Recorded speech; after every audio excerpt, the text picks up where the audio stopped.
여러분 안녕하세요. 반갑습니다. 어제 하늘 보셨는지 모르겠어요. 태풍이 지나고 나서 정말 청명한 가을 하늘이라는 생각이 들었는데요. 오늘은 또 살짝 구름이 있는 것 같고요. 요즘 같아서는 바다 보고 싶다 이런 생각 되게 많이 했는데 휴가 다녀오신 분들은 또 보셨을지도 모르겠지만 저는 이제 오늘은요 우리가 자유에 대해서 이야기할 거거든요. 자유를 위한 세계의 기도라고 제가 제목을 붙였는데요. 카잔차스키의 히라빈 조르바라는 영화, 그리스인 조르바가 원작인 작품이죠. 그리고 카잔차키스라는 영화를 같이 이야기를 하려고 합니다. 요즘 되게 자유를 억압받거나 혹은 박탈당한다는 생각이 조금 드는 시절이잖아요. 마음대로 어디 나가지도 못하고 집에 갇혀 있을 때가 많고 할 수 있는 것도 제한되어 있고 할 때가 많은데 그래서 그런지 자유에 대해서 생각하는 그 시간이 굉장히 의미가 있을 것 같다는 생각이 들고요. 오늘 그리스인 조르바라는 작품을 가지고 카잔차스키가 뭐라고 얘기를 했는지, 카잔차키스가 뭐라고 얘기를 했는지 좀 같이 생각을 해보도록 하겠습니다.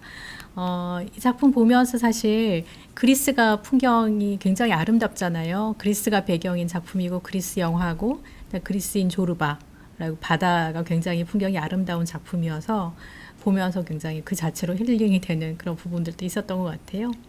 카잔차키스의 그리스인 조르바에서 사실 이 작품, 이 구절, 지금 보시는 이 구절 굉장히 유명한 구절이기도 하고 사실 저도 굉장히 좋아하는 구절인데요.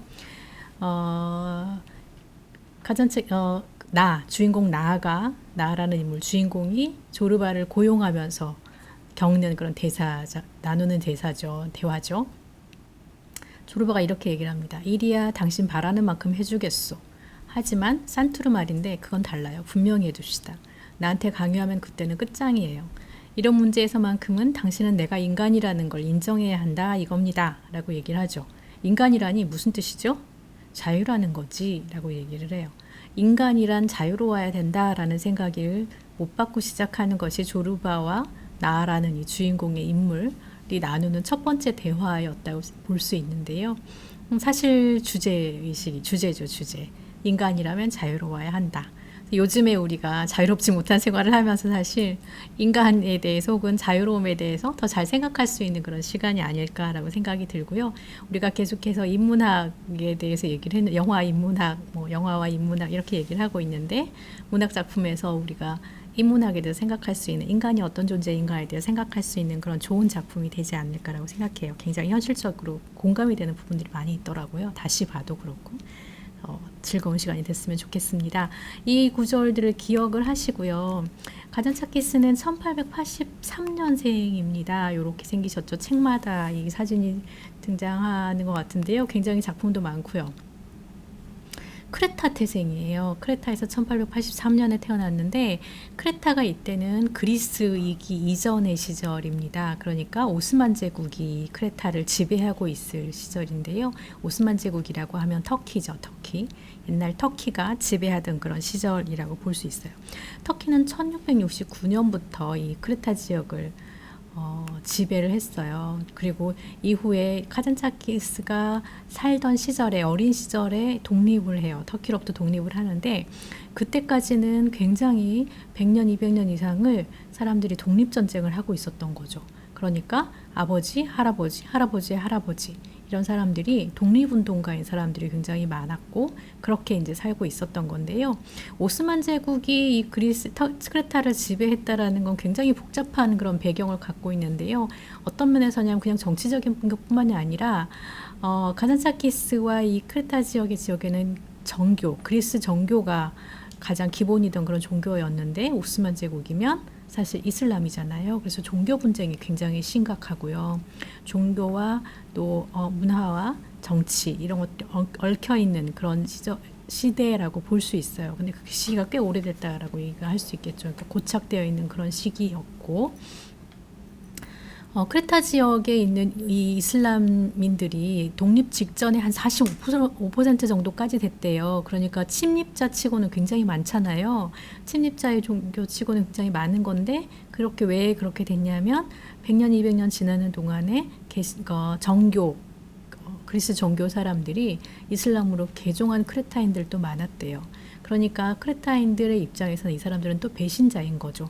그냥 종교의 어떤 자유를 갖고 있어서 개종한 것뿐만이 아니라 배신자이기도 하고 지배자들의 편에 붙어서 억압하는 자들의 편에 들었기 때문에 그런 갈등들, 그래서 내전이나 이런 이제 군내의 문제도 굉장히 심각했던 거라고 볼 수 있어요.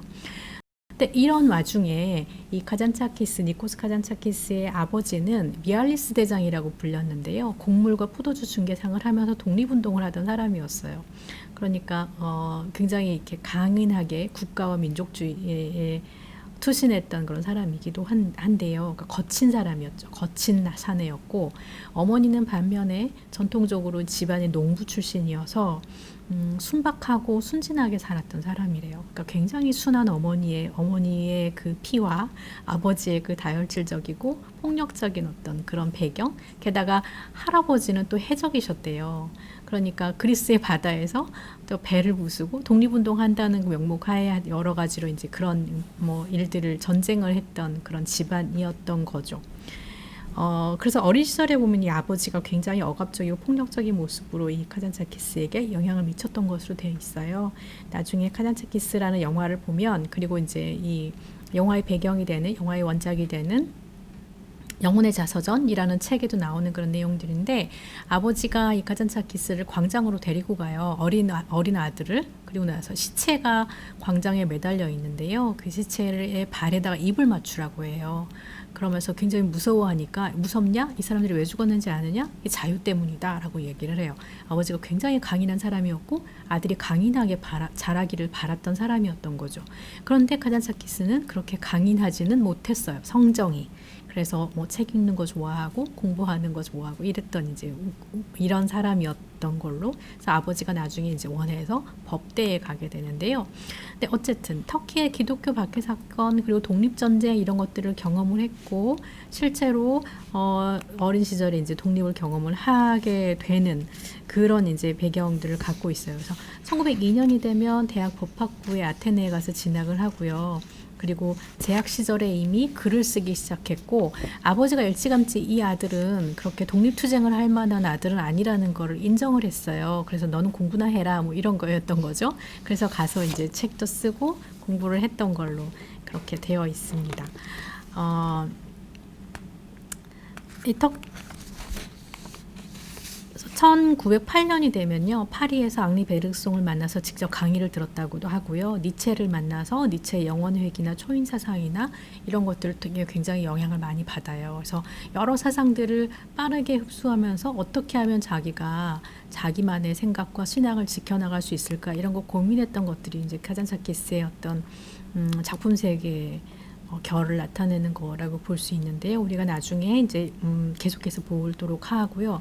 일단 우리가 조르바라는, 히라빈 조르바, 그리스인 조르바라고 하는 인물을 만나는 사건은 1917년에 벌어져요. 실제로 있었던 일인데요. 조르바를 고용을 해서 갈탄의 광산에 갈탄을 캐는 사업을 하게 되는데요.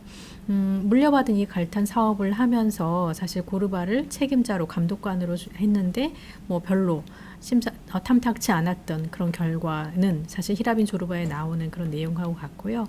이때 여러 가지로 이제 이 연료가 부족하던 그런 전쟁과 이런 것들을 경험하면서 연료가 부족하던 시기여서 전망이 있을 거다라고 생각하고 시작했던 일인데, 사실 별로 효과를 보지 못했던 그런 사업이라고 볼 수 있어요. 그렇지만 조르바를 만났던 사건은 굉장히 인생에 중요한 영향을 미친 사건이 됐죠.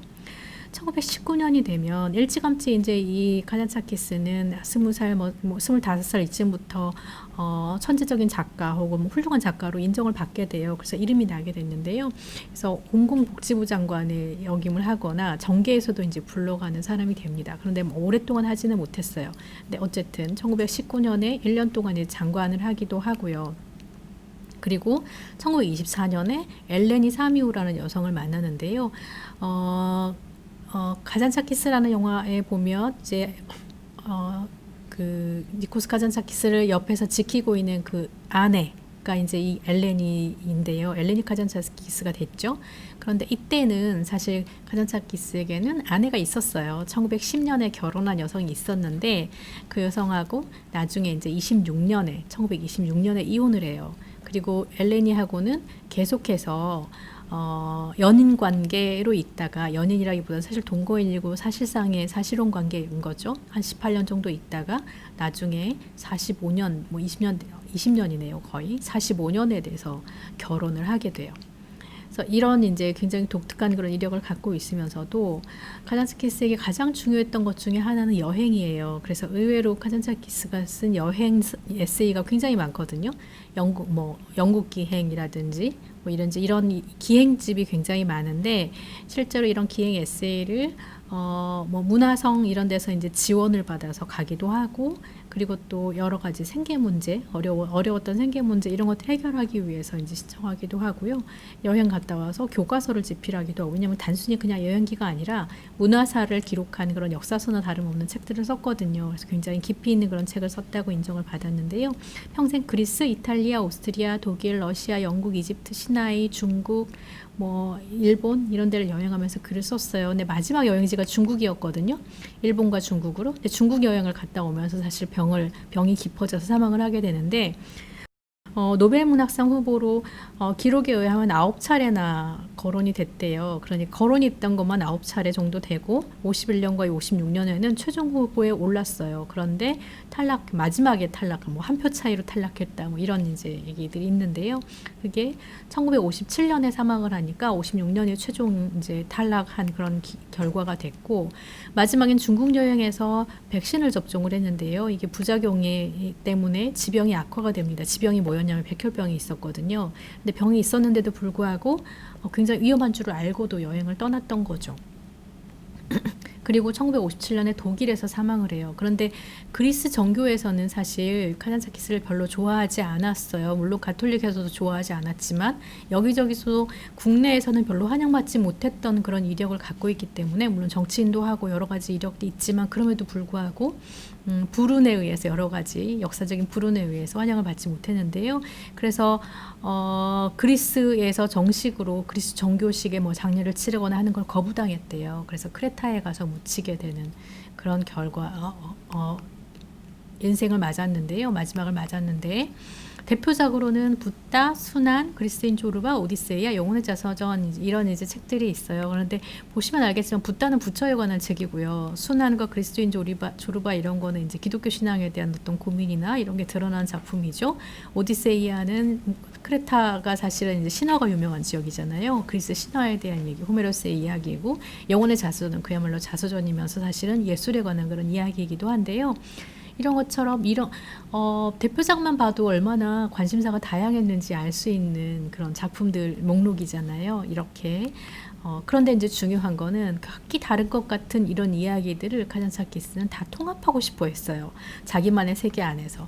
모순 없이 이걸 통합하는 것을 최고의 어떤 가치로 여겼던 그런 사람이긴 했는데요. 신성모독을 이후로, 당연히 너무 그랬을 것 같잖아요. 최후의 유혹은 사실 여러분 잘 아시는 그리스도 최후의 유혹이라는 마틴 스콜세지가 만든 작품이 있죠. 폴 슈레이더가 각본을 썼고요. 이 작품을 가지고 이 작품이 나온 이후로 사실 이제 굉장히 영화계에서도 반발이 많았던 그런 작품이죠. 그런데 이 최후의 유혹을 신성모독이라는 이유로 교황청에서 거부를 당하고, 미알리스 대장은 아까 말씀드렸지만 미알리스 대장은 아버지의 별명인데요. 이 미알리스 대장이란 작품의 일부가 또 신성모독이라고 해서 그리스 정교로부터 한때 금서로 지정이 되기도 했어요. 그래서 이 두 책 때문에 굉장히 종교적인 박해를 많이 받습니다. 그게 이제 어떤 면에서 그러냐면 노벨상을 탈락하게 된 이유도 조직적으로 반대하는 세력들이 있었어요. 종교 집단이, 정치 세력화된 그런 집단들이 자국의 작가인데도 불구하고 그리스 사람들이 이 사람을 노벨상 주면 안 된다 이렇게 반대하게 되는 그런 웃지 못할 사건들이 벌어지게 된 거죠. 그래서 번번이 실패를 하게 된 것에는 그런 배경이 있다라고 알려져 있어요. 그래서 굉장히 도발적인 이야기들인 거죠. 최후의 유혹, 예를 들면 여러분 잘 아시는 분들은 아시겠지만 기독교의 그리스도의 신성과 인성의 문제에 있어서 인성, 사람으로서의 예수 그리스도에 대해서 얘기를 하기 때문에 뭐 막달라 마리아하고 뭐 같이 산다든지 뭐 이런 이제 도발적인 이야기들이 있는 거죠. 그게 신성모독이라는 얘기를 듣고 굉장히 의심과 어떤 회의 이런 것들에 점철되어 있는 그 내용들이 있기 때문에 많은 경우에 종교적인 면에서는 인정할 수 없는 그런 작품으로 여겨지기도 했습니다. 지금도 그런 평가를 많이 받는 경향도 있어요. 굉장히 이제 극단적으로 갈리는 그런 얘기들이죠. 그래서 이게 그리스도 최후의 유혹이 영화로 만들어지고 히라빈 조르바, 오늘 우리가 얘기하려고 하는 작품이 안토니 퀸이 주연해서 만들었고요. 죽어야 하는 자라는 이 작품은 사실 1956년에 칸에서 상영이 되는 그런 작품이 됩니다. 요렇게 카잔차키스가 이런 배경을 갖고 대략 이제 살아왔는데요. 내 삶의 가장 큰 은혜를 베푼 요소는 여행과 꿈이었다. 죽었거나 살았거나 내 투쟁에 도움이 된 사람은 극히 드물다. 하지만 내 영혼에 가장 깊은 자취를 남긴 사람들의 이름을 대라면 나는 아마 호메로스와 붓다와 니체와 베르그송과 조르바를 꼽으리라. 조르바는 삶을 사랑하고 죽음을 두려워하지 말라고 가르쳤다. 영혼의 자서전에 나오는 말인데요. 사실 이 말보다 여러분에게 가장 이제 익숙할 수 있는, 많이 들어보셨을 말이 카잔차키스의 비문에 쓰였다는 말을 많이 인용을 되는 것을 보셨을 것 같아요. 이런 얘기가 써 있죠. 나는 아무것도 바라지 않는다. 나는 아무것도 두렵지 않다. 나는 자유다. 조르바가 하는 말하고 굉장히 비슷하잖아요. 조르바는 삶을 사랑하고 죽음을 두려워하지 말라고 가르쳤다라고 얘기를 했는데요. 그만큼 조르바가 이 카잔차키스의 삶에 영향을 미쳤다라는 것을 알 수 있는 그런 대목이에요. 마지막에 비문에까지 인용을 할 만큼 조르바의 어떤 이야기를 귀담아 들었다는 얘기고 스승이라고 여겼다라고 얘기를 하고, 실제로 힌두교에서 말하는 구루가 나에게 있다면 나는 조르바라고 말할 것이다 라고 얘기하기까지 했습니다. 스승으로 여겼다는 건데요. 그런데 이 문장을 다시 한번 보시면 좀 이상한 부분이 있을 수 있을 것 같아요. 일단 호메로스, 붓다, 니체, 베르그송과 조르바는 급이 다르죠. 사실 조르바는 굉장히 고용인일 뿐이고 노동자일 뿐이잖아요. 근데 호메로스, 붓다, 니체, 베르그송과 같은 대열에 조르바를 놨다는 것도 신기하기도 하지만, 잘 보시면요, 굉장히 중요했을 것 같은 그리스도가 없어요. 예수 그리스도가 없습니다. 이거 왜 그랬을까라고 한번 생각을 해봤어요. 여러분도 한번 생각해 보시겠어요? 왜 그리스도는 없을까요? 여러 가지를 생각을 할 수 있을 것 같은데요. 일단 죽었거나 살았거나 내 투쟁에 도움이 된 사람은 극히 드물다라고 얘기를 해서 도움이 된 사람이라고 말하잖아요.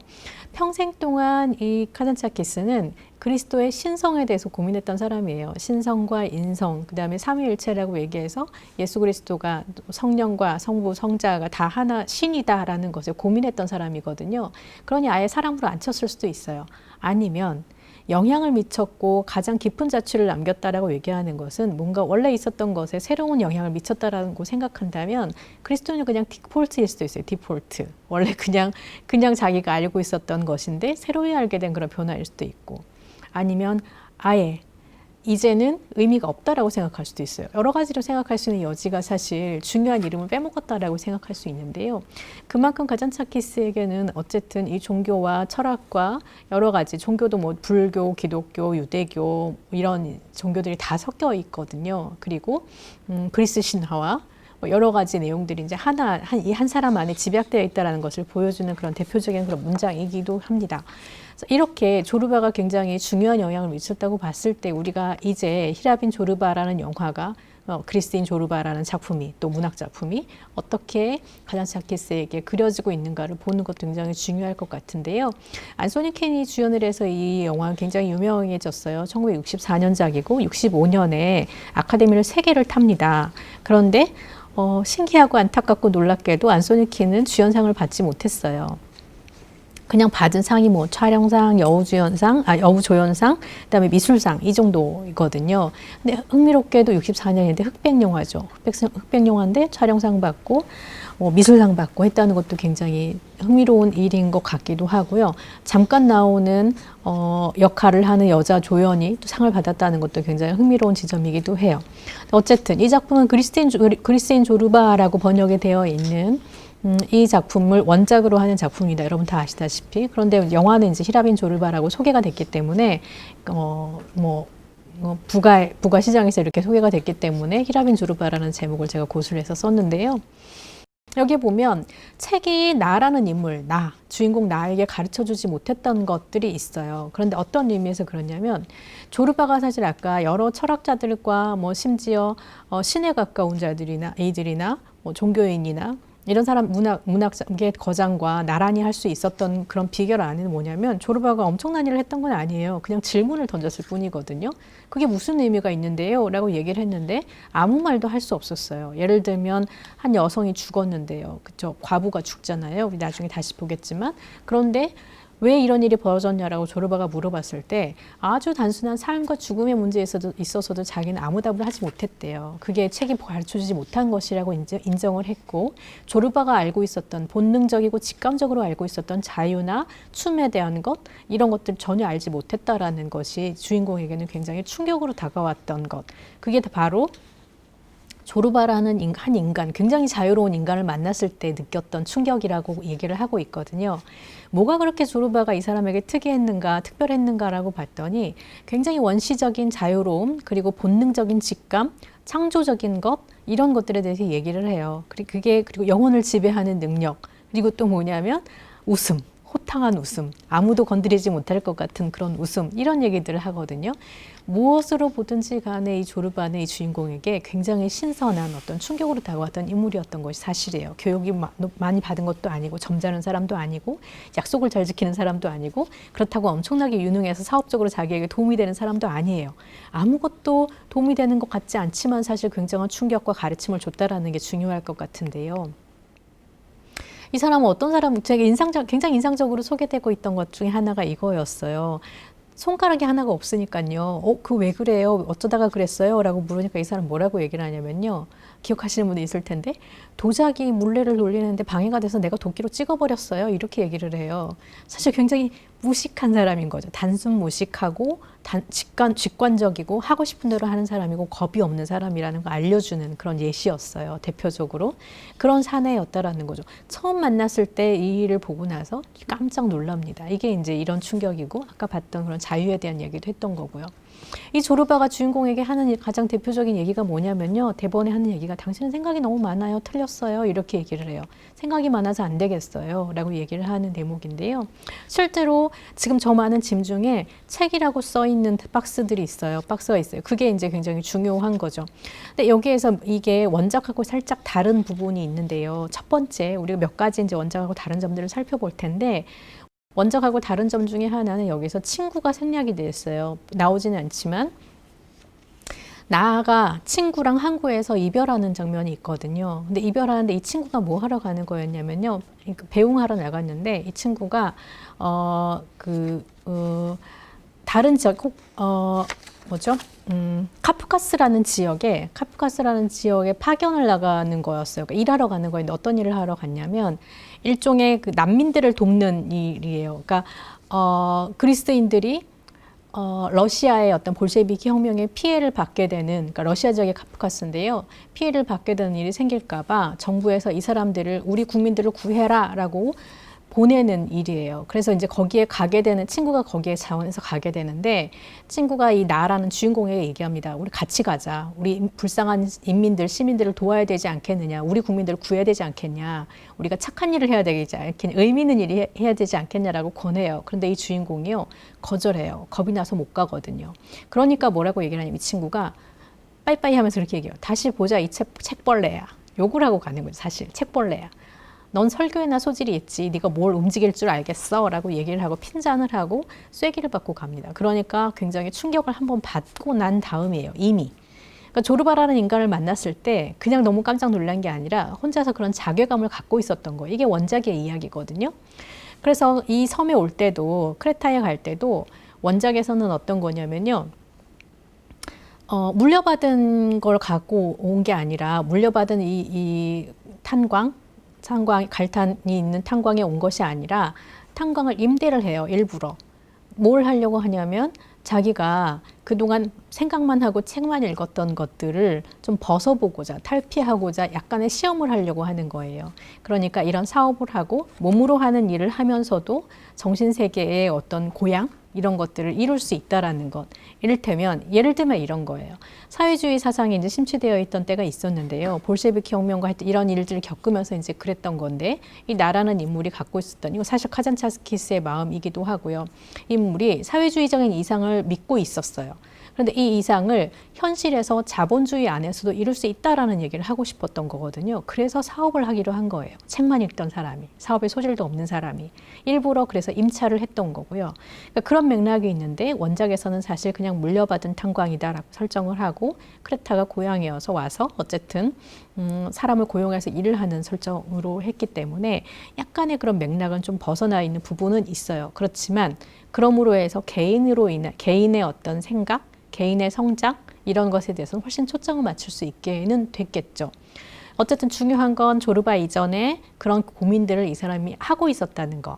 그게 이제 이전에 원작에서 하고 있는 그런 얘기고. 그래서 크레타에 간 이유가 그냥 뭐 돈 벌러 가는 것이 아니라 그런 역사적인 혁명에 대한 실험의 정신이 있었다라는 거, 그런 개인적인 고민이 있었다는 걸 우리가 하나는 생각을 해봐야 될 것 같아요.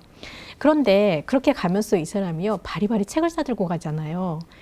그런 실험을 하려고 하고 일을 하려고 했다면 그냥 가면 되는데 차라리 쓰고 있던 글까지 포기하지는 못했어요. 글과 책을 포기하지 못했다라고 얘기를 하면서 정신적인 낙태를 내가 시기를 놓쳤다. 그래서 어쩔 수 없이 바리바리 싸들고 간 것이다 라고 변명하는 얘기를 합니다. 약간의 차이점이 있는 거 아시겠죠? 이런 맥락을 가지고 크레타에 갔고요. 그래서 도착을 했는데 이 크레타에서 만나는 사람들이 조르바뿐만 아니에요. 조르바랑 같이 간 거죠. 고용을 해서 갔는데 첫 번째로 이 조르바를 만나게 되는 이 사람, 부블리나라고 불리는 이 여성이잖아요. 부블리나라고 불리게 된 이유도 사실 조르바가 붙여준 별명이죠. 예전에 이제 카바레에서 댄스였다라고 얘기를 하니까 조르바가 그러면서 자기가 어떻게 군인들하고 관계를 맺으면서 군인들의 일에 도움이 됐고 뭐 국가에 도움이 됐는가 뭐 이런 얘기들을 막 떠벌리면서 하니까 너 부블리나구나 이렇게 이름을 붙여준 거예요. 뭐냐면 크레타인 중에 터키에 대항하던 여성, 이 용사의 이름을 붙여준 거죠. 그렇게 불려서 이제 부추겨주고 나서 어쨌든 이 여성은 프랑스인인데요. 프랑스의 카바레에서 일하다가 어떤 전쟁기의 프랑스인인데 카바레에 와서 일하다가 많은 군인들과 어떤 관계를 맺고 사랑하고 자기는 본인은 정말 사랑받았다라고 믿는 사람이죠. 모두가 나를 좋아했어 라고 얘기하는 여성이에요. 근데 지금은 나이 들어서 아무도 거들떠보지 않고 크레타인들도 굉장히 얄밉게 보는 사람이죠. 왜냐하면 뭐 호텔을 갖고는 있는데 사실 외지인이고 그죠, 무분별하게 예전에 살았던 것 같고 천하다고 생각하는 그런 경향이 없지 않아 있는 것 같아요. 이런 인물이 있었죠. 또 하나의 인물이 있는데요. 젊고 아름다운 과부입니다. 미망인이죠. 이 젊은 미망인은 사실 많은 사람들이 좋아하는 여성이잖아요. 근데 주민들이 다 좋아하는데 그 중에 한 사람이 특별히 좋아하죠. 한 젊은이가 굉장히 숫기 없고 뭐 약간 이제 한 사람이 좋아하는데 파블리라는 남성이 좋아하는 여성이죠. 그런데 많은 사람들이 이 파블리와 이 여성 미망인의 관계를 놓고 막 놀리듯이 하잖아요. 그런데 조르바가 하는 얘기가 있어요. 사실은 모두가 다 이 여자를 원하기 때문에 이 미망인을 원하기 때문에 모두가 싫어하는 거야 라고 얘기를 해요. 가질 수 없기 때문에 싫어하는 존재가 된 거거든요. 욕망이죠. 두 사람은 너무너무 다른 것 같고 한 사람은 젊고 아름답고 한 사람은 늙고 추해 보이고 굉장히 다른 것 같지만 사실 이 두 사람은 비슷한 맥락을 갖고 있어요. 어떤 얘기냐면 모두가 다 이 여성들을 좋아한다는 거죠. 좋아했거나 좋아한 거나. 그리고 욕망을 갖고 있고 욕망의 대상이 된다는 점이거든요. 이 두 여성을 만났어요. 그런데 조르바는 이 부블리나와 좋은 관계를 맺게 되고 어쨌든지 사귀게 되고 이 미망이는 파블리는 싫어하지만 나라는 주인공 인물이 접근했을 때 은근히 접근하기를 바라는 것처럼, 왜냐하면 또 구해주기도 했으니까요. 체면을 차려주고 뭐 우산도 받쳐주고 친절하게 대해주고 거친 이 섬사람과는 다르게 대해줬죠. 그래서 둘이 관계가 이제 진행이 되게 되는 건데요. 어쨌든 이게 이제 두 여인의 모습이라면, 두 여인을 만났다면 이 여인들을 어떻게 대하는가의 모습을 통해서는 사실은 집단을 바라볼 수 있어요. 사실 이 여성이 아무도 가질 수 없는 여성, 범접할 수 없는 여성이었는데 나라는 인물이 와서, 탄광 주인이 와서 사실 관계를 맺잖아요. 이것도 사실 원작하고 다른 점이에요. 원작에서는 거기까지 나오지 않는데요. 그리고 또 파블리가 자살을 하게 되죠. 젊은 남성이 자살을 하는데 왜 자살을 하냐면 이 여성이 자기에게는 그렇게 철옹성이었다가 그 나라는 인물과 잠잤다는 것을 주민들이 알렸죠. 그러면서 이제 되게 비웃듯이 했기 때문에 다음날 시체로 발견이 되는 거죠. 바다에 빠져서 자살을 했는데요. 그러고 나서 이 마을 사람들이 이 여성을 어떻게 대하는가를 보면 그동안에 이 여성을 갖지 못해서 가지고 있었던 분노와 어떤 욕망이나 이런 것들을 온전히 다 쏟아붓죠. 특히 이제 파블리의 아버지가 그렇게 하는데요. 그래서 조르바가 중간에 고해 줬음에도 불구하고 결국은 굉장히 처참하게 목을 베서 죽임을 당하는 여성이 되는 거잖아요. 그런데 놀랍게도 그 장면이 굉장히 또 우리가 주목해 봐야 될 건 뭐냐면 그 살해 현장이 어디였는지 생각나시죠? 보신 분들은 아마 기억하실 텐데요. 살해 현장이 어디냐면 교회 마당입니다. 교회 마당이고 교회 안에서는 예배가 드려지고 있어요. 그런데 아무도 나와보지도 않고 성가가 울리고 있는 와중에 밖에서는 살해가 벌어지고 사람들이 말리는 사람도 없는 거예요. 조르바와 나라는 인물 외에는 그런 현장을 통해서 사람들의 욕망을 볼 수 있고 그리고 얼마나 사람들이 잔인하게 변할 수 있는지 그리고 그들이 드리는 예배가 얼마나 무용한지 또 얼마나 잔인한지 이런 것들을 볼 수 있는 폭력의 현장으로 돌변하는 것을 볼 수 있어요. 하나의 집단이죠. 세 가지 사건이 있지만 사실 집단으로 보면 두 집단이라고도 볼 수 있는데요. 그렇게 해서 이렇게 조롱을 당하고 그다음에 욕먹고 돌 던짐을 당하고 이런 일들을 당하게 되죠. 또 하나의 집단은 언제냐면 부블리나가 죽을 때예요. 부블리나가 죽잖아요. 병에 걸려서 이제 알타가 죽는데 놀랍게도 사람들이 까만 옷을 입고 나타나서 곡을 할 것처럼 나타나는데 부블리나의 임종을 기다리고 있어요. 그때는 주로 여성들이 처음 등장을 했죠. 여성 집단인데 결국 그 사람들이에요. 마을 사람들이에요. 남성들도 와서 똑같이 하니까요. 왜 그러냐면 부블리나가 재산이 많다는 걸 알고 가족이 없다는 걸 알고 있죠. 그래서 부블리나의 재산과 집기와 먹을 것과 옷 이런 것들을 다 가져가기 위해서 기다리고 있는 거예요. 죽기만을 기다리고 있는 거예요. 굉장히 잔인하죠. 굉장히 잔인해요. 저 사람이 언제 죽나? 죽으면 내가 빨리 가져가야지 이렇게 가져가고 그러면서도 기다리고 있으면 죄책감이 하나도 없어요. 왜냐하면 저 사람은 어차피 가족이 없고 우리가 안 가져가면 정부에서 이거 다 해결해 치울 텐데 그럴 필요가 뭐 있어? 우리는 가난하니까 괜찮아 이렇게 얘기를 하는 거죠. 더 놀라운 거는 그러고 나서 제사도 드리지 않을 것이 뻔하다는 거예요. 제사를 치러주지 않을 장례를 치러주지 않을 게 뻔하다는 건데 왜냐하면 부블리나는 프랑스인이고 이교도이기 때문에 그래요. 가톨릭이기 때문에. 그리고 죽기 전에 혼자서 십자가에 입을 맞췄기 때문에 저 사람 어차피 구원받은 것 아니야? 자기 신한테 구원받았겠지? 이렇게 하고 끝내는 거죠. 그리고 재산은 챙겨가고 그 사람의 영혼에는 아무런 관심이 없는 거죠. 그러니까 이런 것들이 굉장히 이기적인 면들을 보게 하는 그 집단의 이기적인 면을 보게 하는 거고 이 모든 것을 나와 조르바가 지켜봅니다. 약간 다른 시선으로 지켜보죠. 외지인이기 때문에 그렇기도 하고 그게 옳지 않다는 걸 아는 거예요. 조르바는 굉장히 자유로운 사람이었지만 그래도 그건 아니라는 건 알고 있는 거죠. 그런 면에서 어떻게 보면 크레타 사람들이 갖고 있는 그 잔인함과 폭력성과 위선 이런 것들이 적나라하게 드러나는 시선을 제공하는 인물들이기도 합니다. 그리고 또 한 집단이 있는데요. 조르바가 탄광 일을 하잖아요. 탄광 일을 하는데 그때 산에 있는 목재를 가져다가 이제 사용을 하자라고 팔기도 하자라고 얘기를 하는데 그 산이 어디냐면 수도원 소속이잖아요. 그죠? 수도사들이 소유하고 있는 것이었어요. 그런데 이 수도사들은 부패한 수도사들이에요. 그래서 원래는 그렇게 막 마음대로 팔면 안 되는 거잖아요. 그런데 돈을 받고 팔아요. 근데 어떤 의미에서 어떻게 그렇게 됐냐면 포도주를 빼돌리다가 걸리죠. 어떤 사람들이 들켜요. 포도주를 빼돌리다가 들켜서 약점을 잡히는 거죠. 말하자면. 그래서 조르바가 그 사람들과 거래를 하고 그런 일이 벌어지는 거예요. 굉장히 부패해 있다는 걸 알 수 있는 그런 대목이기도 합니다.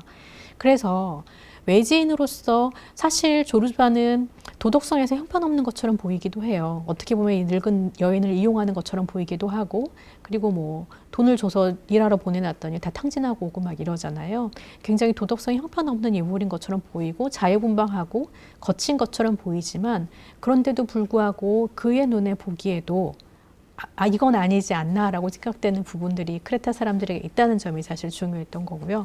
그래서 이 크레타가 사실은 그런 욕망과 신화적인 공간이고 폭력의 공간이고 또 크레타의 거짓말이라는 거 아시죠, 여러분? 크레타의 거짓말이라는 신화, 그래서 신화에 나오는 크레타 사람들은 다 거짓말장이야. 거짓말 한 개도 못해라고 한 게 거짓말이냐 아니냐 뭐 이런 딜레마가 있잖아요. 그런 얘기들도 사실 근원지가 이 크레타죠. 그런 의미들이 사실 이 작품 안에 들어가 있는 것들을 찾아볼 수가 있어요. 그러면 이 조르바는 춤을 추는 사람이었는데요. 말하기 전에 춤을 춰요. 그쵸? 조르바는 왜 춤을 추게 됐는가? 사실 이 영화에서 가장 먼저 조르바가 춤을 추는 순간을 아마 떠올려 보시면 알 수 있을 텐데요. 가장 먼저 춤을 추는 장면이 지금 여러분 보시는 이 스틸 장면인데 언제 춤을 추냐면요. 조르바가 좋은 생각을 해냈어요. 수도원에 목재를 사서 이렇게 해서 각도를 어떻게 하면 뭐뭐를 사면 어떻게 되겠지라고 생각을 해놓고 그 얘기를 너무 기분 좋아서 얘기를 못해요. 말을 안 하고 나한테 그렇게 얘기를 합니다. 당신 나 믿어요? 내가 무슨 엉뚱한 얘기를 해도 믿을 거예요? 라고 얘기를 해요. 믿어요 라고 얘기를 해요. 그래서 나를 그런 엉뚱한 생각을 내가 해서 얘기를 하는데도 나를 믿어주는구나 라는 게 신뢰? 여기에 감동해서 조르바가 너무 기분이 좋아지는 거예요. 그런데 말도 하기 전에 춤부터 추는 거죠. 그걸 주체할 수 없어서. 사실 조르바에게는 그게 춤이었다는 거거든요. 춤이 언어였다는 거죠. 그러면서 조르바가 얘기를 해요. 나중에서야 마음을 열고 하는 얘기가 뭐냐면 처음에는 결혼했냐 뭐 이런 얘기들 묻지 말라고 얘기를 했잖아요. 그런데 자기 아이가 3살 때, 첫 아이를 3살이었을 때 잃었다라고 얘기를 해요. 그러면서 그때 울음이 나오지 않고 울지 않고 자기가 춤을 췄다고 말을 합니다. 사람들이 나보고 미쳤다고 했어요 라고 얘기를 해요. 사람들이 미쳤다고 하든 뭐라고 하든지 간에 자기는 그 순간에 춤을 출 수밖에 없었던 거죠. 왜냐하면 말을 할 수가 없어서. 그게 조르바에게는 언어였다라는 것을 알려주는 대목이고요. 어쨌든 이제 감정과 뭔가를 표현하는 그런 소통의 수단이었다는 건데 가잔차키스라는 영화에 보면 그런 얘기가 나와요. 조르바 천사들이 하나님과 소통을 할 때, 신과 소통을 할 때는 말을 하지 않고 춤을 춘다라는 얘기가 나옵니다. 그러니까 어떻게 보면 신적인 존재와 소통하는 그런데도 춤이 의미가 있다라는 얘기들을 그렇게 생각하는 것이 이제 이 카잔차키스의 생각이었던 건데요. 그걸 바로 조르바에게 배웠던 거죠. 주인공 나도 춤을 추려고 시도를 해본 적은 있었어요. 언제였냐면 그때가 미망인인 여성에게 가고 싶은 거예요. 조르바가 없었어요. 일하러 가고 없고 출장을 가서 없었을 때 혼자 밤에 외로워서 있다가 몇 번 갈까 말까 고민하는 장면에 혼자서 춤을 춥니다. 가고 싶은 마음이 있는 거죠. 욕망을 표현하는데 춤을 추려고 하는데 스텝이 자꾸 꼬이고 안 돼요. 몸이 안 움직여져요. 못하는 거죠. 그래서 나중에 이제 조르바에게 춤을 배우게 되는 거잖아요. 조르바가 춤을 추는 것은 그런 이유가 있었어요. 또 하나 조르바가 춤을 추는 순간은 마지막에 주인공과 함께 추는 춤이잖아요. 이때 놀랍게도 이때도 마치 아이가 죽었을 때처럼 사업이 실패했을 때 추게 되는 춤이었어요. 근데 광산의 사업이 결국은 실패로 귀결이 되잖아요. 그런데 어떻게 하냐면 위에서부터 도르래처럼 해서 쭉 나무를 내려와야 되는데 그 나무가 내려올 때 흥미롭게도 수도사들이 기도를 해줍니다. 성직자들이 기도를 하는 거죠. 그런데 3번 기도를 해요. 첫 번째 성부의 이름으로 기도를 하고요. 두 번째 성자의 이름으로 기도하고 세 번째 성신의 이름으로 성령의 이름으로 기도를 합니다. 근데 마지막 기도를 하면은 모든 게 이루어져야 되는 정상일 것 같은데 마지막 기도의 모든 것이 와르르 무너져 버려요. 두 번째 쿼당 하다가 결국은 세 번째 이 성부와 성자와 성령의 이름 하는 기도가 무용했다는 것이고 오히려 더 뭔가 망하는 결과를 가져왔다라는 얘기인 건데요. 이 3번의 기도는 사실 그리고 성부, 성자, 성령의 이야기는 가잔차키스가 기독교 신앙을 버리게 된 혹은 회의하게 된 가장 결정적인 일 중에 하나예요. 왜냐하면 말씀드렸듯이 그리스도의 신성과 인성에 대한 고민이 굉장히 깊었기 때문인데요. 그런 부분들을 얘기를 하고 있는 거예요. 그게 결정적으로 아래로 무너져 버린 순간이 실패한 사업의 순간이고 그때 오히려 이 두 사람은 자유를 느낀 거죠. 자유로운 거예요. 원래 그런 것 따위는 필요 없었다는 듯이 춤을 추기 시작을 하는데요. 흥미롭게도 춤을 출 때 조르바에게 조르바 춤춰봐요 이렇게 얘기하지 않고요. 아니 우리 같이 춤춰요라고 얘기하지 않고요. 조르바 춤을 가르쳐주세요 라고 얘기를 해요. 조르바가 깜짝 놀라죠. 춤을 가르쳐달라고요? 라고 얘기를 하면서 둘이서 춤을 추기 시작하고 이때 카메라가 위로 쑥 올라가면서 점처럼 변하죠. 이 두 사람이 점처럼 변하는 것으로 영화가 끝이 나요. 굉장히 아름다운 장면으로 영화사의 명장면으로 남아있는 장면인데요. 이 장면에서 얘기하는 건 비로소 자유로워졌다라는 얘기를 하는 거죠. 사실은 그 모든 얽매이고 있던 것. 사실 어떻게 보면 이 나라는 인물은 이 사업 자체가 목적이었던 사람이 아니에요. 돈을 벌고 성공해야겠다는 의지가 있는 사람도 아니었던 거예요. 그래서 실패하고 뭐 예를 들면 조르바가 돈을 가져가서 재료를 사와야 되는데 자재를 사러 가가지고 탕진하고 와도 그리고 뭐 사오긴 했겠죠. 했지만 여자를 사서 몇 날 며칠을 돌아오지 않고 있어도 화는 나지만 사실 그것 때문에 엄청나게 절망하지는 않아요. 별로 거기에 기대가 없었던 거죠. 오히려 조르바라는 인물에 대한 흥미가 더했기 때문일 수도 있을 텐데요. 이렇게 조르바와 이 사람의 두 사람의 유대는 이렇게 자유를 가르치고 배우는 것으로, 그리고 춤을 배우는 것으로 마무리되는 걸 볼 수 있어요. 그러면요, 우리가 이렇게 물어볼 수 있겠죠. 그러면 이 사람은 정말 자유로워졌을까? 정말 그 책과 어떤 생각과 새님 같은 그런 주저함 이런 데서 다 벗어나고 조르바처럼 정말 자유로워질 수 있었을까? 사실 영화는 여기까지밖에 이야기하지 않기 때문에 우리는 잘 몰라요. 여기 보면 굉장히 자유로운 것 같잖아요. 한 가지 원작하고 다른 점이 여기서 또 발생을 하는데요. 원작에서는 이후를 말을 해줘요. 이후에 조르바가 떠나거든요. 세르비아로 떠나요. 그리고 간간히 몇 달에 한 번, 6개월에 한 번, 1년에 한 번 이렇게 편지를 보내옵니다. 근데 알고 보니까 아마 그때 이제 일어난 일이 뭐냐면 결혼도 하고 아이도 낳았다라는 소식을 들어요. 그리고 나중에는 어떤 것까지 오냐면요. 죽었다는 소식까지 듣습니다. 학교 교장이 이제 편지를 보내줘요. 그러면서 조르바가 죽어가면서까지 당신은 생각을 하고 있다고 꼭 전해달랬어요. 라고 얘기를 하면서 굉장히 둘이서 우정이 깊어지는 모습을 보여주거든요. 그런데 그 전에 무슨 일이 있냐면요. 조르바가 초록색 광물을 발견했어요. 초록색 보석을 발견했다는 거죠. 광물질 안에 들어있는 보석을 발견했기 때문에 이거 보러 빨리 오세요 라고 편지를 했어요. 그런데요. 갔을까요? 주인공이 갔을까요? 못 갔어요. 안 갔어요. 근데 사실 못 간 거예요. 못 간데 뭐라고 했냐면 나는 또 불확실한 것에 걸지 못했다라고 얘기를 하는 거죠. 결국은 주인공은 나는 조르바가 될 수 없는 인간이었던 거예요. 그렇죠? 그게 이제 이 원작이 하는 얘기이기도 하고 지식인으로서의 회의, 이게 끝까지 가는 모습을 이제 보여주는 거고 계속해서 그 탐구를 멈출 수 없는 이 모습을 보여주는 예라고 볼 수 있을 텐데요. 영화는 거기까지는 얘기해 주지는 않습니다. 일단 이렇게 이제 춤을 추는 모습으로 마무리를 하는 거죠. 이 흑백으로 보여준 굉장히 아름다운 영상이 가장 기대되는 게 이거였어요. 가잔차키스에는 칼라로 보여주겠구나. 근데 정말 이렇게 보여집니다. 춤추는 장면 보여지잖아요. 칼라로 에메랄드빛 그리스의 바다가 이렇게 펼쳐지는 장면 굉장히 아름다워요. 그리고 보는 자체로 정말 힐링이 되는 것 같은 그런 순간인데요. 둘이서 춤을 추고 또 혼자서 춤을 추고 그리고 나서 또 여기서 춤추면서 헤어지고 노래도 부르고 하는 장면들이 조르바의 어떤 그 자유로움 이런 것들을 잘 표현하는 그런 장면이 됐어요.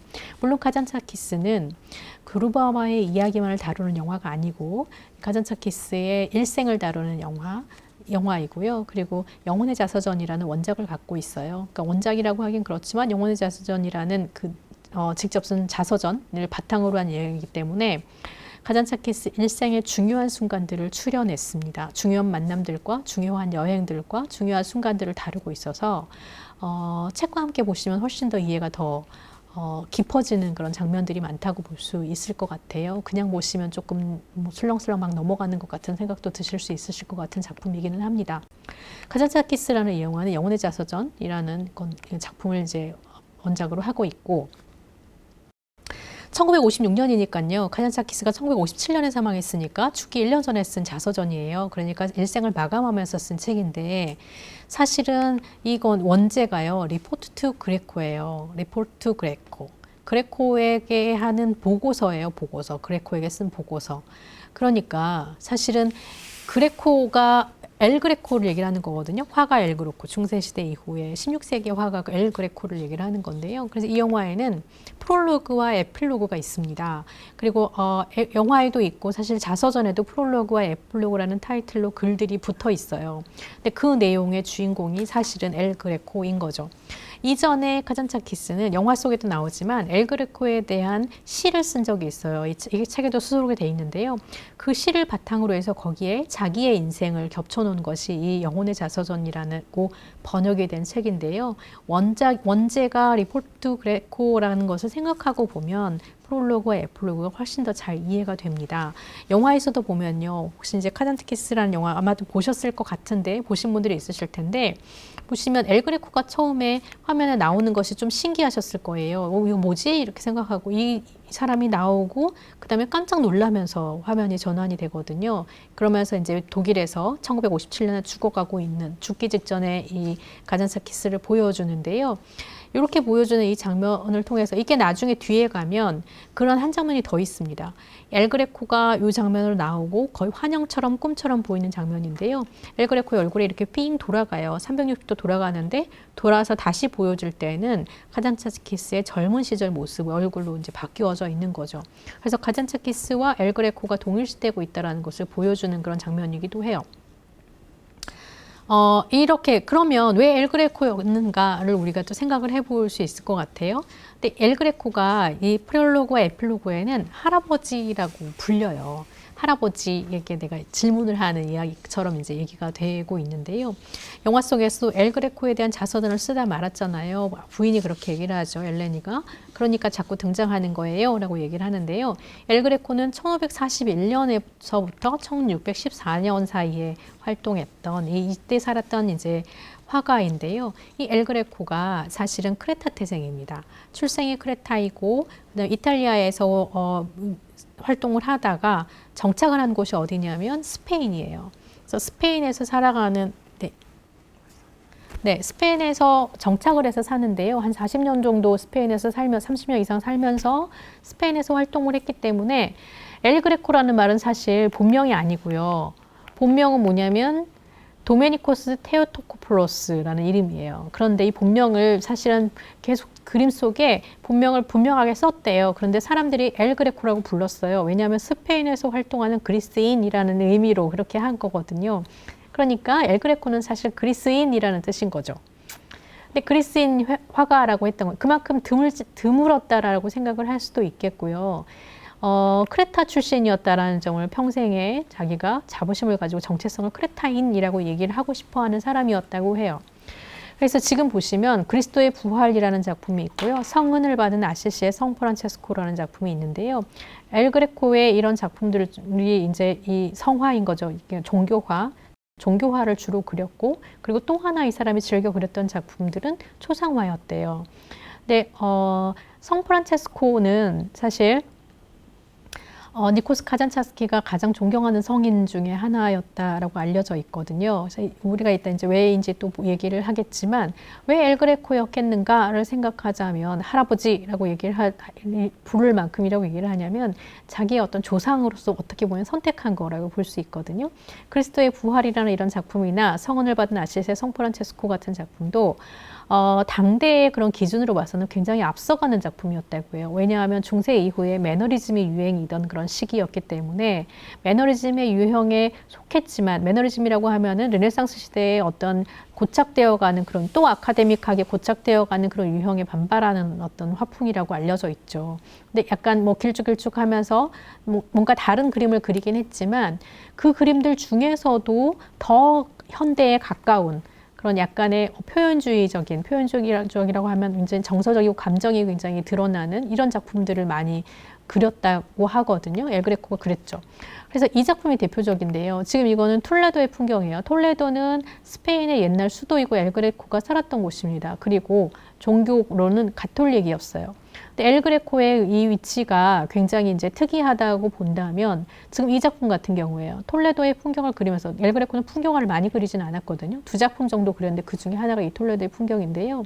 보시면 톨레도만 2개가 그렸다고 이제 알고 있는데 톨레도의 풍경을 보면 딱히 뭐 녹음이 있지만 굉장히 아름답거나 평화롭거나 이런 게 아니고 약간 음울해 보이기도 하고 뭔가 우울해 보이기도 하고 강렬하잖아요. 천둥이 칠 것 같은 뭔가 폭풍이 일어난 이후이거나 폭풍이 일어나고 있는 중이거나 뭔가 음울하거나 불안하거나 이런 모습들이 보여지는 그림이라는 걸 아마 아실 수 있으실 거예요. 당시의 그림풍은 아니었던 거고 오히려 1900년대 초반, 그러니까 20세기 초반에 유행했던 표현주의라고 얘기하는, 그러니까 사상과 감정과 정서와 흔들리는 어떤 심리 상태 이런 것들을 그리는 것이 똑같이 그리고 예쁘게 그리는 것보다 중요하게 느껴졌던 시대의 화풍하고 훨씬 더 가깝다는 거죠. 16세기의 그림을 그렸지만 20세기에 가까운 그림을 보여줬다라는 게 굉장히 선구적이라고 평가되는 그런 화가이기도 합니다.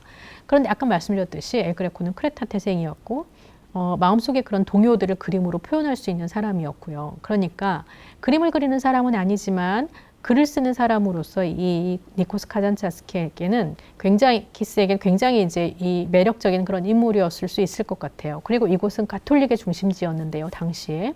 가톨릭의 중심지였는데 개신교의 어떤 흐름에 반해서 가톨릭이 굉장히 고군분투하던 곳이었다라고 얘기를 해요. 엘 그레코는 가톨릭이었고요. 그리고 굉장히 지적인 사람이었다고 합니다.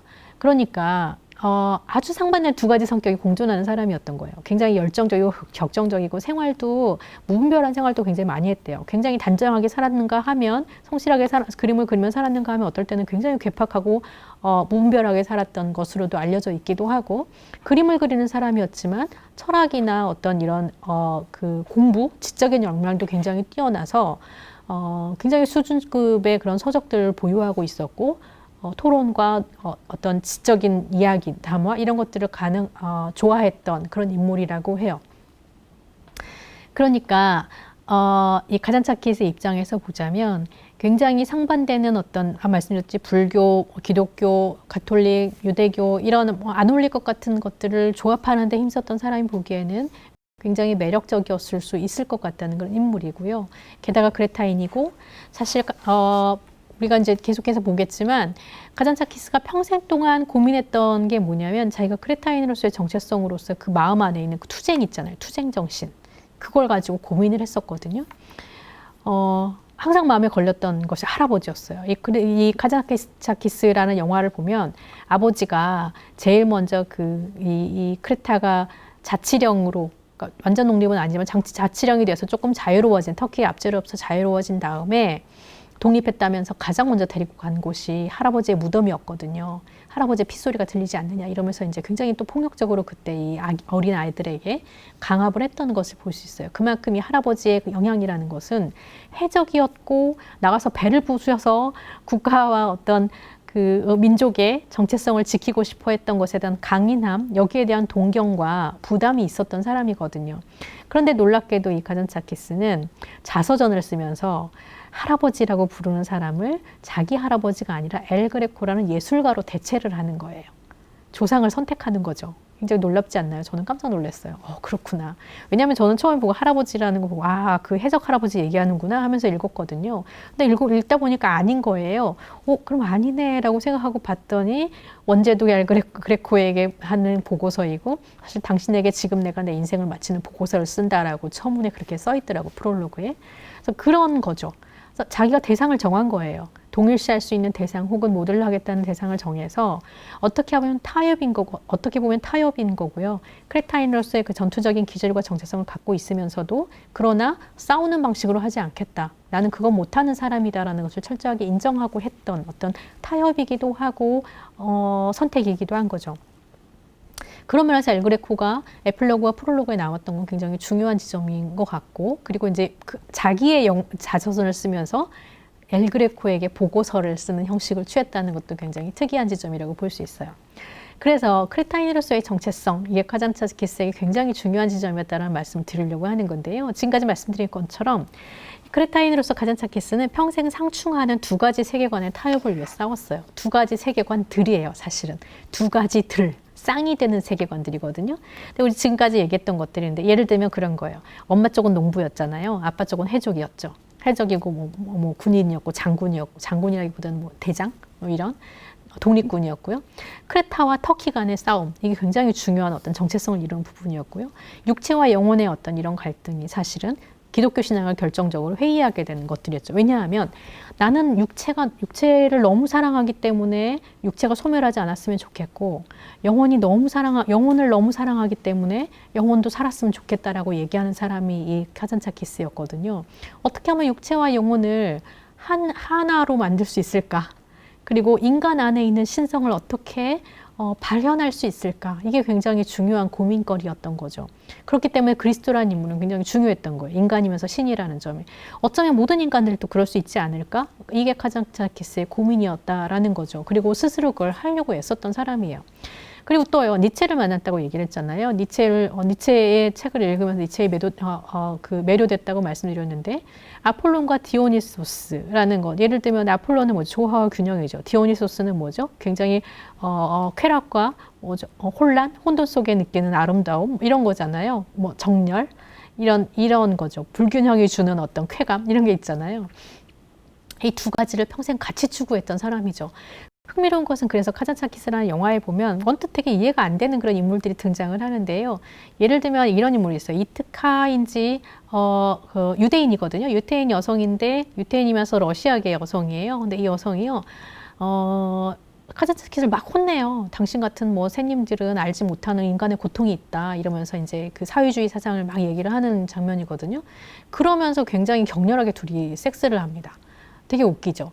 그러니까 되게 막 못된 사람이고 형편없는 사람 취급하면서 또 사랑하는 거예요. 근데 이게 가능하다라고 생각하는 거 혹은 가능해야 된다라고 생각했던 거죠. 육체와 영혼의 문제, 아폴론과 디오니소스, 신과 인간의 문제, 빛과 어두움의 문제 이런 것들이 따로 있다는 걸 알았어요. 그렇지만 이것을 어떻게 하면 조합해 볼까 혹은 어떻게 타협해서 하나로 만들 것인가가 평생의 고민이고 숙제였던 거예요. 그러니까 아까 엘그레코가 왜 모델이 됐는지 아시겠죠? 그 공존하는 어떤 뭔가가 있다는 것이 굉장히 매력적이라는 것도 얘기를 하는 건데요. 이 카잔차키스의 여정에 그 신앙과 어떤 고민의 여정에 이런 게 그대로 드러나는데요. 일단은 기독교에서 불교에서 유대교에서 사회주의 사상, 그러니까 레닌의 사회주의 사상으로 갔다가 그 다음에 이제 뭐 어떤 빈민구제로 갔다가 이렇게 이제 계속해서 여정을 옮겨가는 걸 볼 수 있어요. 그 여정마다 사실 계기들이 있는데요. 이를테면 그런 거예요. 정교인으로 태어났잖아요. 그리스 정교인으로 태어났어요. 근데 배경에 뭐가 있죠? 그리스 신화가 있어요. 인본주의적인 어떤 그런 신화의 세계가 있다는 거죠. 크레타인이면서 그리스 정교인이라는 것도 사실은 굉장히 이제 애매하게 걸쳐 있는 그런 영역인데요. 기독교인으로 태어났지만 정교에서 배운 그 사상을 다 믿지는 못하겠는 거죠. 그래서 회의하기 시작하는데 아까 말씀드렸듯이 인간과 신에 대한 것, 삼위일체 사상에 대한 것, 그리스도와 인간에 대한 어떤 이거 고민이 출발이 됐어요. 그래서 찾은 것이 불교였어요. 불교에서 이 사람이 매력적으로 느꼈던 게 뭐냐면 붓다나 어떤 붓다와 제자의 대화나 이런 걸 통해서 매력적으로 발견하는 게 뭐냐면 결국 불교가 하고 싶어하는 구원이라는 것은 구원으로부터 구원되는 것이다라는 애매모호한 말을 남기거든요. 근데 사실 잘 이해해보면 이건 해탈의 개념이라고 생각할 수 있을 것 같아요. 구원받고자 하는 어떤 엄청난 욕망으로부터 자유로워지는 것, 오히려 그게 구원이다라고 얘기하는 굉장히 모순적인 거지만 매력적이었던 거죠. 유대교인들을 만나요. 유대 친구들을 만났을 때 또 이상한 동질감을 느껴요. 근데 유대교인들이 갖고 있는 이상한 증오 있잖아요. 그러니까 이상하다기보다는 태생적인 증오, 분노 이런 거 혹은 뭐 기다림 이런 것들이 굉장히 매력적으로 느꼈던가 하면 그다음에 러시아의 사회주의를 만났을 때는 레닌이 갖고 있었던 민중들을 향한 생각 그리고 러시아를 여행하면서 이 카잔차키스가 느꼈던 건 뭐냐면 자기는 한 번도 고통의 현장을 그렇게까지 가까이서 경험한 적이 없다는 거예요. 이상하죠. 사실은 전쟁터에서 자랐던 사람이잖아요. 전쟁터에서 자랐음에도 불구하고 정말 그냥 인간이 가진 것이 없어서 고통받을 수 있다는 사실을 알게 된 것, 그 굉장한 충격이었고 그때부터 사람들의 고통이 나에게 들어오기 시작했다라고 표현을 해요. 그러니까 굉장히 획기적인 또 변화를 얻게 되는 거죠. 그럼 이게 무엇을 의미하냐면 그때까지 머리로만 이해하려고 했던 어떤 진짜 조르바의 그리스인 조르바에 나오는 나 같은 그런 생각이 변화하게 되는 지점이라고 볼 수 있는 거거든요. 그래서 뭔가 사회주의적인 실험도 해보려고 했던 거고, 그러니까 사회주의 싫어하는 사람들한테는 또 비난받고, 그 사회주의자가 됐나 했더니 이 사람이 하고 다닌 말이 뭐냐면요. 레닌의 사회주의는 나중에 가면 교조주의가 될 것이다. 이거는 뭐가 될 것이다 라고 또 얘기를 스탈린을 예고한 거예요. 어떻게 보면. 그리고 실제로 스탈린 같은 사회주의를 만나게 되는 거죠. 스탈린의 어떤 그 관료적인 러시아주의 황제 체제를 무너뜨렸지만 이게 민중들의 사회가 되는 것이 아니라 결국은 관료 사회가 될 것이다라는 것과 엄청난 압제가 기다리고 있을 것이다라는 것을 예견한 거거든요. 그런 얘기를 하고 다니까 사회주의자들은 좋아했겠어요? 안 좋아하죠. 그래서 여기저기서 다 배척당하는 일이 벌어지는 거고 게다가 기독교인인가 했더니 뭐 그리스도 최후의 유혹 막 이런 글 쓰고 미할리스 대장 종교 배척하는 내용이 있고 이러니까 사실 이 종교 저 종교 이 정치 집단 저 정치 집단 모든 것에서 다 배척당할 수밖에 없는 여지를 이 카잔차키스는 갖고 있었어요. 그런데 어때요? 본인은 거기에 만족하지 못하고 계속 그걸 취합해 보려고 어떻게든 이걸 모아보려고 애를 썼던 삶을 계속 가고 있는 거죠. 계속 움직이는 거예요. 그래서 만난 사람이 성 프란체스코라는 사람인데요. 아까 성인이죠, 성인. 아시시의 프란체스코를 왜 그렇게 좋아했느냐라고 얘기를 했을 때 카잔차키스가 뭐라고 얘기를 하냐면요. 이 사람은 대단한 시인이었고 가난한 어떤 성자이면서도 용감한 장군이었다라는 점을 들어서 얘기를 해요. 여기서도 다시 모순되는 것들 혹은 대립되는 것들이 어떻게 결합되는지에 관심이 있었다는 걸 드러내는 부분이기도 한 거죠. 굉장히 또 중요한 영역 중에 하나가 아까 말씀드렸던 것처럼 아버지에 대한 어떤 공포예요. 근본적으로 아버지에 대해서 공포를 갖고 있었는데 그런 아버지의 그 폭력성과 그럼에도 불구하고 반박할 수 없는 완벽성. 아버지의 세계는 너무 완벽했다는 거예요. 왜냐하면 놀리고 뭐고 없는데 한번 말하면 지켜야 되는 세계인 거예요. 근데 이게 자기가 뭐라고 반박할 수 없는 정도의 완벽함을 갖고 있는 그 아버지의 위대함? 이런데 이제 늘 미할리스 대장이니까요. 이런 것에 대한 어떤 극복하지 못한 생각? 끝까지 영향을 미쳤다라고 얘기를 해요. 그러면서 뭐라고 얘기를 하냐면 이 카잔차키스가 혹시 아버지에 대해 아예 달리 생각할 수 있었다면 내가 다른 신을 만날 수 있었을까? 이렇게 얘기를 하기도 합니다. 그러니까 아버지에 대한 어떤 생각이 신에 대한 공포나 신에 대한 생각이나 끝까지 뭐 회의하면서도 계속 찾아다닐 수밖에 없었던 혹은 계속 찾아다니면서 두려워할 수밖에 없었던 이런 관계가 결국은 그렇게 또 연결이 되기도 한다고 볼 수 있겠죠. 그래서 평생 이런 상충하는 두 가지 세계관 혹은 대립되는 것들에 대해서 제가 볼 땐 매력을 느낀 것 같아요. 거기에 매료된 거죠. 어떻게 보면. 어떻게 하면 그것을 결합할 수 있을까? 그러면 나는 비로소 완전해질 수 있을 거야. 이런 거 있잖아요. 니체의 생각에 매료됐던 것도 그런 것들이죠. 니체가 계속해서 연거푸이가 됐을 때 이거는 정말 절망이다라고 얘기할 수밖에 없을 때 그걸 극복하는 건 초인이다라고 얘기를 하는 거죠. 이것도 극복하기 위한 초인을 대안으로 만들어낸 거잖아요. 두 가지 다른 세계인, 다른 어떤 관점인 거거든요. 그래서 그런 것들이 계속해서 이 카잔차키스에게 매력적이고 평생의 숙제와 과업으로 남아 있었다라는 것을 볼 수 있는 것이고요. 그걸 정리하는 차원에서 정리하면서 엘 그레코라는 어떤 상징적인 조상 혹은 자기가 할아버지라고 인정하고 싶은 사람을 이제 불러왔다는 것을 볼 수 있는 거죠. 그래서 카잔차키스는 평생 동안 여행자이고 이방인이었어요. 이 사람이 여행에 그렇게 매료됐던 것도 사실은 이런 늘 새로운 것들에 접하게 되는 그런 과정일 텐데요. 글을 쓰면서도 이 카잔차키스는 이렇게 얘기를 합니다. 자기는 아름다운 글을 써서 멋진 문장을 쓰는데 한 번도 만족해 본 적이 없대요. 그게 자기를 즐겁게 본 적이 한 번도 없대요. 뭐라고 얘기를 하냐면요. 크레타와 터키, 선과 악, 빛과 암흑은 내 아픔 속에서 한없이 싸웠고 처음에는 의식하지 못했지만 나중에는 의식하게 된 내 글쓰기의 목적은 크레타와 선과 빛을 최선을 다해서 도와서 이기게 만드는 것이었다. 내 작품의 목적은 아름다움이 아니라 구원이었다라고 얘기를 해요. 어떤 건지 아시겠죠? 그러니까 계속해서 대립되는 어떤 것들을 통해서 결국은 선을 이루고 싶었고 그걸 포기할 수가 없는 거예요. 선과 빛과 신적인 것과 구원에 대한 욕망을 포기할 수 없는 것이 있었던 거고요. 그래서 그 유명한 세 가지 기도가 사실 이제 이 서문, 그러니까 내 영혼의 자서전의 이 제일 앞부분에 제사로 세 가지 기도가 나오고요. 이게 원래 출처는 프롤로그에 나오는 거거든요. 프롤로그에 이제 재현을 하는데요. 굉장히 멋진 말이잖아요. 나는 당신의 손에 쥔 활이올시다. 주님이여 내가 썩지 않도록 나를 당기소서. 나를 너무 세게 당기지 마소서. 주님이여 나는 부러질지도 모릅니다. 세 번째 기도는 이거예요. 나를 힘껏 당겨주소서. 주님이여 내가 부러진들 무슨 상관이 있겠나이까. 이게 할아버지가 엘 그레코에게 이렇게 알려준 거예요. 영혼의 세 가지 기도라고 알려줬는데요. 그러면서 이 할아버지는 뭐라고 얘기를 하냐면 선택해야 되는 거야. 이렇게 얘기를 해요. 그 앞에 무슨 대화가 있냐면 이렇게 얘기를 합니다. 카잔차키스가 질문을 해요. 너무 책임이 과한 거 아닙니까? 사람에게 너무 과한 책임을 매는 거 아니에요? 조금 가벼운 책임은 없을까요? 이렇게 얘기를 해요. 그러니까 할아버지가 이 기도를 알려주면서 그렇게 말하는 거예요. 그럴 수 있지. 책임을 과하지 않게 할 수도 있지만 어떤 사람은 그럴 수 없어 라고 얘기해요. 너는 그런 종류의 인간은 아니야 라는 거죠. 너는 가벼운 책임을 질 수 있는 종류의 인간은 아니야. 왜냐하면 인간은 세 가지가 있거든. 이런 거죠. 당신의 손에 쥔 활입니다. 나를 썩지 않도록 당기소서라고 얘기하는 사람이 있고 너무 세게 당기지 마세요. 힘들어요. 나 부러져요. 라고 얘기하는 사람이 있고 저를 힘껏 당겨주세요. 나 부러져도 괜찮아요. 라고 얘기하는 사람이 있다는 거죠. 세 가지 유형의 사람이 있다는 거예요. 그래서 세 가지 기도를 드릴 수 있는데 선택하는 거야. 라고 얘기를 하는 거죠. 이게 이제 이렇게 알려준 거였어요. 저 어떻게 보면 여러분 어떻게 생각하세요? 카잔차키스는 뭘 선택한 것 같아요? 이 세 가지 중에. 팽팽하게 당겨주세요. 아니면 너무 부러지니까 세게 당기지 마세요. 아니면 내가 썩지 않을 만큼만 당겨주세요. 난 어떻게든 사용되고 싶어요 라고 얘기하는 사람인가요? 어떤 것일 것 같으세요?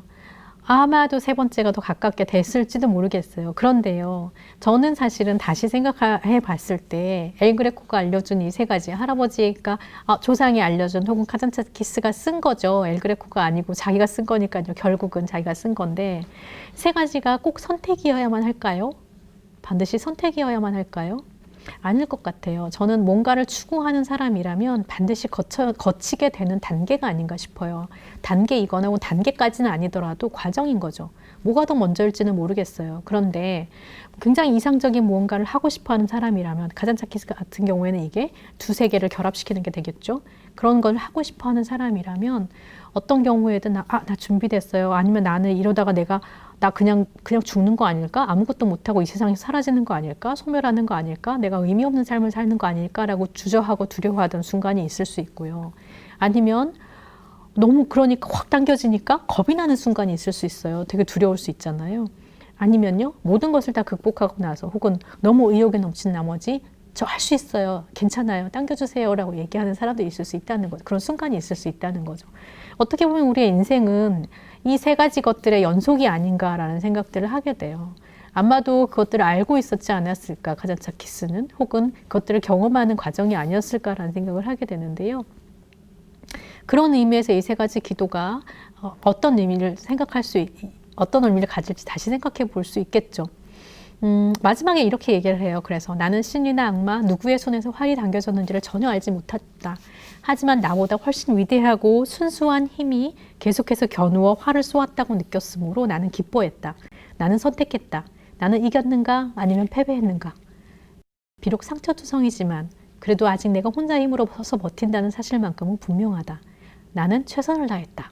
할아버지시여, 당신의 말대로 능력 이상으로 노력했고 나는 당신이 나를 부끄럽게 여기지 않기를 바랐다. 이제 싸움이 끝났으니 나는 당신 옆에 누워 흙이 되어서 우리 두 사람이 함께 최후의 심판을 기다릴 것이다. 기다릴 터이다. 이렇게 얘기를 하죠. 이게 마지막이에요. 마지막에 이렇게 얘기를 합니다. 오름과 오름이라고 제가 써놓았는데요. 사실 카잔차키스가 자기의 인생, 신앙의 여정과 구도의 과정을 얘기를 할 때 오름이라는 얘기를 많이 합니다. 그렇게 요약할 수 있다라고 표현을 했어요. 이 영혼의 자선에도 그런 대화가 나오는데요. 계속 올라간다라고 느끼는 거예요. 내려가거나 멈추는 것이 아니라 계속 올라가는 것이다 라고 얘기를 해요. 그래서 그렇게 했다는 거죠. 그래서 나는 어떤 활이 나를 당겼는지, 누가 나라는 활을 당겼는지 전혀 모르겠고, 화살이 어디로 나갔는지 사실 모를 수도 있고, 그렇지만 중요한 건 뭐냐면 나는 최선을 다했고 내 능력 이상으로 노력했다는 거죠. 그러니 부끄럽지 않기를 바란다. 누가 보아도 부끄럽지 않기를 바란다는 거, 스스로도 아마 부끄러움이 없다라는 얘기일 것이고, 그래서 마지막에 그런 비문의 그런 길을 쓸 수 있었겠죠. 쓰겠다고 준비를 할 수 있었겠죠. 나는 아무것도 바라는 게 없고 두렵지 않고 나는 자유다라고 얘기할 수 있는 그 마지막을 남길 수 있었을 거라는 생각이 드는데요. 옳은지 그른지, 이게 옳은지 그른지에 집중하다 보면 알 수 없는 일인 것 같아요. 이게 옳은지 아닌지를 고민하다 보면 사실 그걸 고민하는 사람이 조르바에 나오는 주인공이었잖아요. 새님 같은 인물로 결국은 나오는. 근데 많은 경우에 거기에 공감하게 되는 것도 사실이죠. 조르바처럼 그렇게 지르는 삶을 살기가 쉽지는 않죠. 대다수의 사람들은 그렇게 살아가는 것 같아요. 어느 정도는 나라는 인물처럼 살아가는 것 같고, 옳으냐 그르냐를 굉장히 중요하게 여겨야 되는 게 맞기도 한 것 같아요. 그렇지만 정말 구도의 길을 가는 건 사실 그건 아니지 않을까라는 질문이 이 카잔차키스의 모습에 있다라는 거고, 옳지 않은 일을 그래서 행해야 된다라는 얘기가 아니라 옳고 그름에 집중하다 보면 보지 못하는 것들이 있다는 얘기를 하는 것이 중요한 거죠.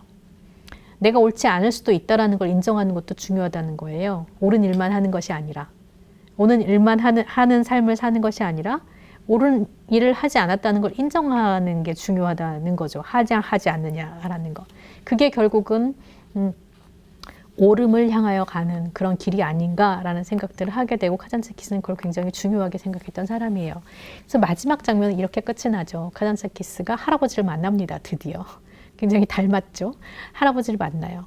엘 그레코라고 되어 있지만 사실은 이렇게 만나서 둘이 빛을 향하여서 걸어가는 걸로 나옵니다. 평생 추구했던 빛과 어둠의 결합이에요. 어떻게 보면.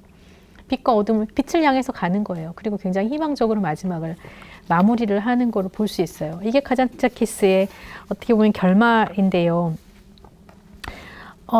계속해서 올라가고 있는 거 결국은 자기가 추구한 선택한 조상과 함께 가는 거거든요. 그래서 굉장히 흥미로운 결말이라고 저는 생각했어요. 영화의 마지막이 그래서 할아버지를 다시 만나고 가는 이 장면을 보면서 우리가 인생을 어디서부터 출발할 것인가 혹은 모델을 뭘로 삼을 것인가는 굉장히 중요한 것 같다는 생각을 하게 됐거든요. 에필로그와 프롤로그를 이제 쓰는 프롤로그에서 이 엘그레코를 데리고 오고 그러면서 이 크레타인인의 정체성을 갖고 있으면서도 호전적이지 않은, 그러니까 말하자면 마음에 안 드는 조상이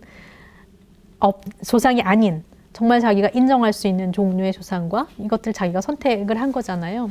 사실 엘그레코가 누구인가 혹은 할아버지가 누구인가는 우리 인생에서 고민할 지점이 아닌가라는 생각이 들어요. 내가 모델로 하고 내가 나의 조상으로 혹은 내가 그 사람에게 부끄럽지 않은 뭔가를 할 수 있는, 부끄럽지 않을 수 있으면 되겠다라고 생각하는 한 사람이 있는가 혹은 어떤 존재가 있는가가 중요하다는 생각을 하게 되거든요. 결국은 그 무슨 질문이냐면요. 당신의 근원이 뭔가라는 질문이에요. 근원을 뭘로 잡을 것인가. 크레타인으로서의 정체성이 분명했던 카잔차키스였는데 크레타인이라고 다 크레타인이 아닌 것, 똑같은 크레타인이 아니라는 것도 알고 있었어요. 근원을 뭘로 삼을지, 모델을 뭘로 삼을지, 그리고 자신의 가는 길을 어떻게 갈지, 팽팽하게 당긴 활로 갈지 아니면 느슨하게 갈지 준비만 하고 있을지, 사실 그런 선택들의 순간이 이 카잔차키스에게 주어져 있었다는 생각을 하게 되는 거거든요.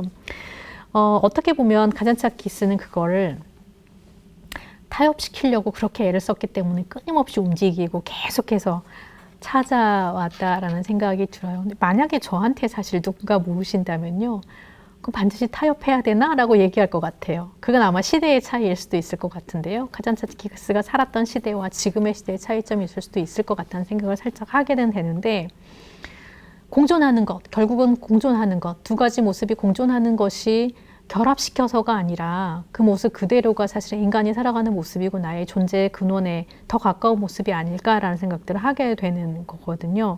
중요한 건 뭐냐면 안주하지 않는 거죠. 그래서 저는 경계에 굉장히 이끌리는 것 같아요. 근원적인 것과 아닌 것, 혹은 뭐 선하다고 생각하는 것과 아닌 것 사이, 내가 생각하는 옳음과 그름의 이 기준 사이를 계속해서 지켜나가는 것, 끊임없이 움직여나가는 게 중요하지 않을까? 그래서 그게 바로 카잔차키스의 용어로 얘기하자면 옳음의 길이 아닐까라는 생각들을 하게 되는 거죠. 반드시 고대에서 오르는 게 아니라, 고대기 때문에 옳음이라는 의미가 아니라 계속해서 움직인다는 의미에서 옳음이 아닐까라는 생각을 하게 되는 거죠. 그게 바로 그리고 살아있음이라는 생각을 합니다. 그게 끝나는 날은 사실 죽는 날이겠죠. 우리의 영혼이 죽는 날이겠고, 몸이 죽는 날일 수도 있고요. 생각이 멈추는 날일 수도 있겠고, 근데 그게 우리가 춤출 수 없는 순간이기도 할 겁니다. 살아있는 한 할 수 있는 자유와 춤과 유동적인 것, 경계에서 계속해서 추구해 나가는 것을 포기하지 않는 한 우리는 자유롭지 않을까라는 생각들을 하면서 이 카잔차키스가 했던 기도와 조르바에 대한 어떤 동경 뭐 이런 것들에 대해서 생각해 본 그런 시간들이었어요. 그래서 오늘 뭐 되게 힘들게 우리가 오늘 자유를 박탈당해 가면서 앉아 계셨는데요. 혹은 뭐 누워서 뭐 시간 어떤 보고 계실 텐데, 그런 고민만 하나 가지고 가셔도 괜찮지 않을까라는 생각을 저는 조심스럽게 제안을 드리고 싶어요. 우리를 자유롭게 하는 게 뭔가라는 생각들 조금 해봤으면 좋겠고, 나는 정말 자유로운가? 아니면 내가 근원을 뭐로 설정하실 것인가? 뭐 이런 고민들을 같이 할 수 있는 시간이 됐으면 좋겠습니다.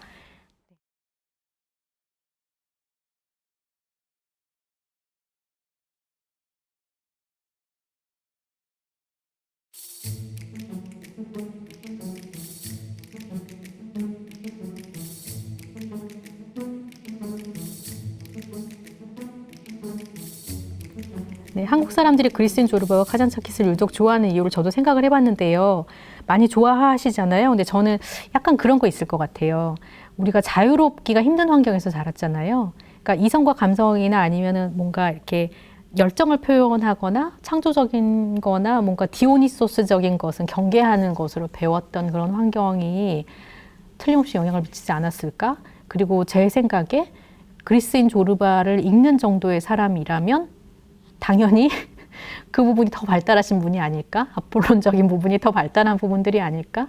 그렇기 때문에 자기가 몰랐던 부분이 아니면은 감추어졌던 부분이나 약간 이렇게 억압되었던 부분들을 발견하고 자유롭게 느끼는 거 아닐까라는 생각들을 저도 하게 돼요. 사실 저도 그렇거든요. 그리고 제 생각에 아무래도 토요일 오후에 이런 강의 들으시는 분은 대부분 그 조르바 쪽은 아니지 않을까 이런 생각들을 하는 의심을 갖고 있습니다.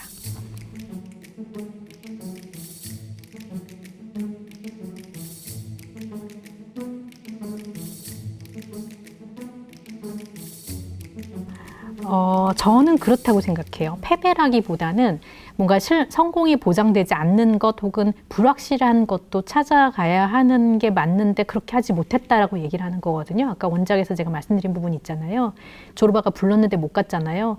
나는 끝까지 자유롭지 못했다라는 입장이거든요. 그냥 가면 되는데 가봐도 되잖아요. 그게 거짓말이든 진짜든 가봐도 되는데 그 두려워서 못 간 거잖아요. 혹은 주저하느라고 못 간 거잖아요. 그걸 긍정적으로 보고 있는 것 같지는 않아요. 그리고 카잔차키스는 실제로 중국에 가면 위험할 줄 알았거든요. 영화에서도 나오지만 그때 중국 그 영화에서는 커피점으로 나오지만 사실은 백혈병을 앓고 있었기 때문에 이미 가면 위험한 게 맞아요. 그리고 죽을 뻔한 위기에 있는 건데도 불구하고 갔거든요. 그거는 아마 운명이라고 생각하지 않았을까? 그리고 일어난 일은 일어날 것이다 라고 얘기하는 그런 관점과 함께 그렇다고 해서 도전하지 않은 일은 아니다 라고 생각했던 게 드러나는 것 같아요. 네.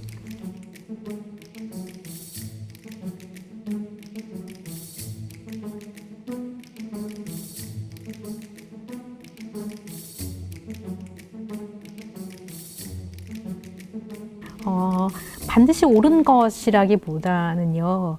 일단은 자기의 어떤 선택에 옳은 거겠죠. 그 순간에 옳다고 믿어지는 것일 수 있겠고요. 옳고 그름의 문제는 아니지 않을까? 저는 살짝 그렇게 생각하는 입장입니다. 오늘은 여기까지 하는 걸로 하겠습니다. 오늘이 아니라 사실 4강 마무리를 했는데요. 너무 감사드리고 네. 앞으로도 또 뭐 이렇게 계속해서 저는 이런 고민들을 하고 있겠습니다. 여러분도 즐겁게 다른 텍스트를 즐기시는 데 도움이 됐으면 좋겠습니다.